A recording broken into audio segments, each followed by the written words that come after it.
What goes around comes around, sometimes in the form of a frisbee, sometimes as a haunting nightmare, and sometimes in the form of a long, long bill. The Queen of Britain will soon receive one. It will be from Jamaica. The Caribbean country is asking the British Queen to cough up billions. What for? As reparations for slavery. Quick background. Jamaica was a British colony from 1655 to 1962. The colonizer introduced sugarcane cultivation in Jamaica, and to support it, Britain introduced slaves. People were stolen from their homes and forced to work in the field. Many were shipped across to other countries as part of the transatlantic slave trade. In 1662, there were 400 slaves in Jamaica. By 1734, the number became 86,000. Between 1702 and 1749, nearly 300,000 slaves were imported to Jamaica. More than 100,000 were exported.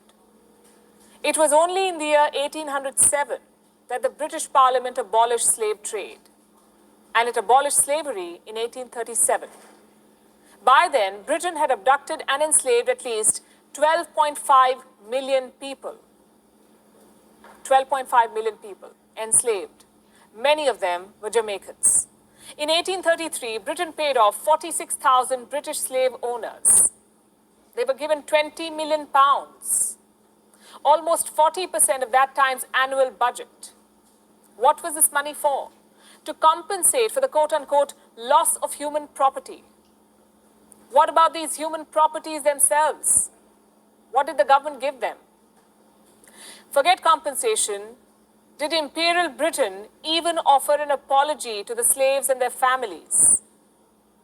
The legacy of the slave trade still stings Jamaica. The country has been asking for justice for some time now. In 2015, then British Prime Minister David Cameron visited Jamaica. Jamaican leaders asked his government to pay reparations. Cameron was told to atone for the historical sin. The Prime Minister refused to even offer an apology. Here's what he said instead. David Cameron told Jamaica to move on. Reports published around that time revealed why he may have been so anti-reparation. Turns out one of Cameron's own family members was among many slave owners to have received compensation for loss of slaves.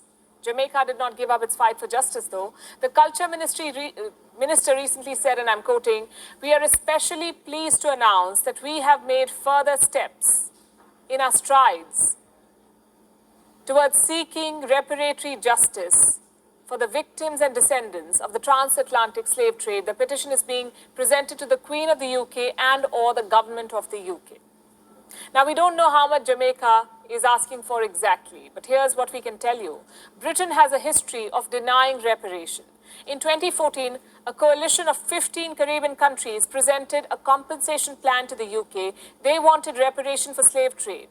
A YouGov survey at that time found that 46% of the respondents in the UK opposed reparations.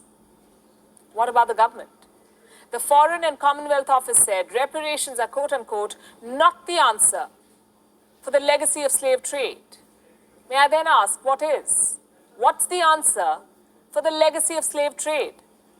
After the Second World War, Germany was made to compensate for the damages. In the years since, several companies have had to cough up money for oil spills, for nuclear power plant leaks, for gas leaks, for accidents. And here we are talking about millions of people being abducted and enslaved, but Britain refuses to atone for its inhumanity. And FYI, reparations for transatlantic slave trade could add up to $14 trillion. Of course, the UK refuses to pay.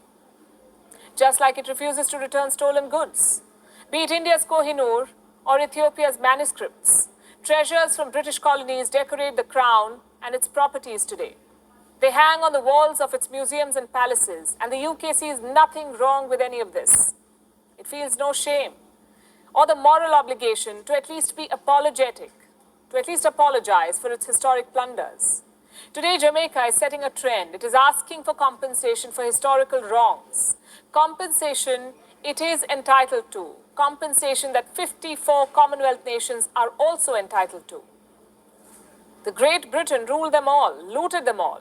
You see, the British Empire was the largest the world has ever seen. It ruled over parts of Africa, Asia, America, Australia, and New Zealand. It squeezed all of them. From Africa, it abducted, trafficked, and enslaved people. stole Benin bronzes. From Greece, it stole Elgin marbles. From Ethiopia, manuscripts. And from India, it drained $45 trillion. It is time for reparation. And while the world comes together to make China pay, it must not forget to also demand accountability from the British Crown. WION is now available in your country.